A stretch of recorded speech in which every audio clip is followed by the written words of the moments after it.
this is a sand carving stencil. It's called photoresist film. You're going to take your artwork, turn it into a stencil. You're using a fine nozzle, fine abrasive, and that's how you're able to get all this detail. The learning curve for this seems very minimal. I mean, somebody could master it in a day, I bet. A couple of projects.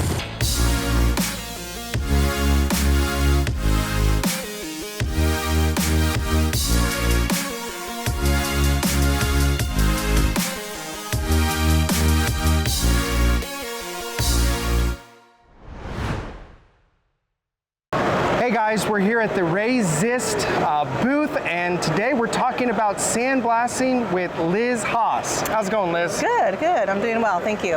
Liz, I've walked by sandblasting equipment several times at shows. I personally have no idea how it works. You kind of just gave us a quick rundown. Right. Pretty cool stuff that you can do on glass and other products. Similar to engraving, but you can take things further than engraving. Right. You know, just because you can go on something doesn't mean you're going to get the best results. Right. So yeah, if you can demonstrate for us how sandblasting works, what we can decorate with it, and yeah, give us a rundown. Absolutely. So you're going to start with the photoresist stencil. This is a sample we're using here in Texas. Cowboy boots, all that detail in the boots. So this is a sand carving stencil. It's called photoresist film. You're going to take your artwork, turn it into a stencil. Then you're going to take that stencil, apply it to your substrate, and we're going to etch it. So that's what I'm going to do for you today. I have my stencil here. It's already applied to my glass, and then we're going to sand carve. Ready? Yeah. All right, let's go. So this is our 2034 sand carving system. You may be used to industrial blasters, but what's great about this is that it's adjustable right here. Lower it down to where it's wherever your height is, wherever you're comfortable blasting, so you can blast comfortably. I'm going to start. I have my nozzle. It's a small 3/32 nozzle. I'm going to step on the pedal,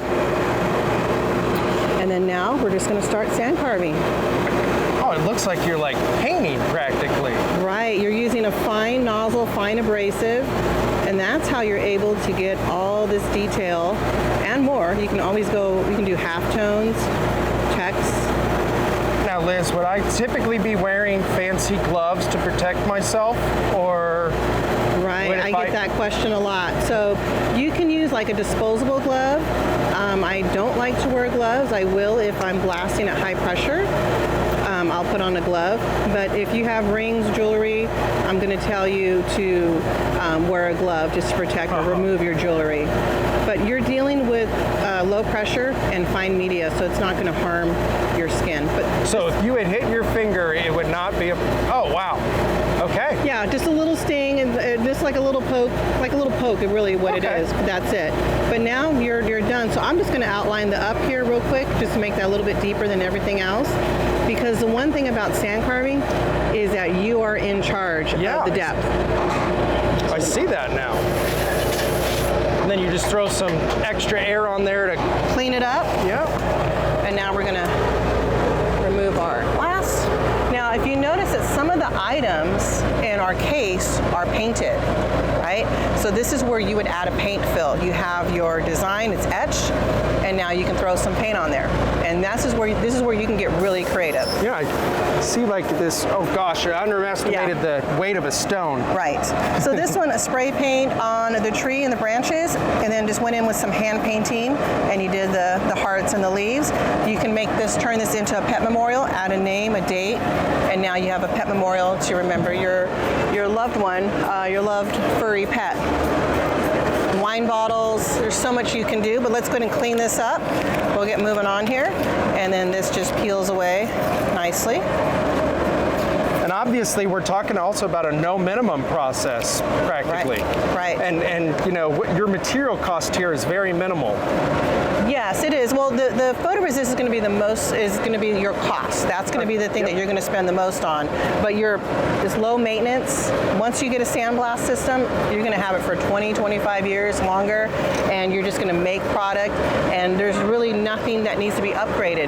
Just you don't have to everything's being recycled. Everything's being recycled. But over time you lose some of the particles and you're just adding a little bit more to it. Exactly. You're just going to add some more sand or add in a new bag. And then now we have our design. Let me clean that up for you. Make it look pretty. And how much might we have in cost here? You're probably looking at maybe about 60 to 80 cents in there. Depends on the thickness of the film. So the film comes in different thicknesses. So let's say you're going to blast a rock. You need a little bit thicker film. Barware a little thinner. Okay. All right, there you go.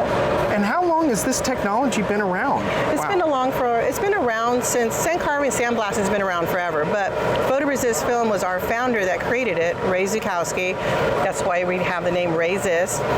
But he invented the photoresist film back in the late 70s. Oh wow. Yes. So everyone used vinyl back in the day, and then now you're able to get detail from our founder, which we have our owner, which is the first employee of Rayzist, Randy, and this is great. It's a great product. It's easy. You can get creative. It's all about your artwork, your creativity, and if you want to add paint, then that's a whole nother realm of creativity. Yeah. And how much might we be looking at to get started with a system like this? You're looking at about $7,600 starting. Yep. And then, but again, if you're looking for a purchase, it's going to be a purchase for about 20, 25 years. There's nothing compares to our service and support, but a sand carving system, they're so well built and they're so easy to use and low maintenance. I was about to say, the learning curve for this seems very minimal. I mean, somebody could master it in a day, I bet. A couple of projects and you already It's all about getting a good, and this is a negative, correct? Right. So we first make a positive, then we make a negative from it, and then so everything that's black in your artwork is going to turn into your stencil. That's going to be your stencil. Black equals blast. Yep. So you know, like Corel Trainer, Corel Draw, that's where you're going to get your artwork from. Adobe Illustrator, print out your graphic, and then you're going to turn that into a stencil. And we would prefer to be working with a vector to be able to do that. Absolutely. Vector is going to give you your best image, one-to-one image. Real nice, sharp. Exactly. Cool. You got it. Well, I've learned a lot, and hopefully our viewers have too.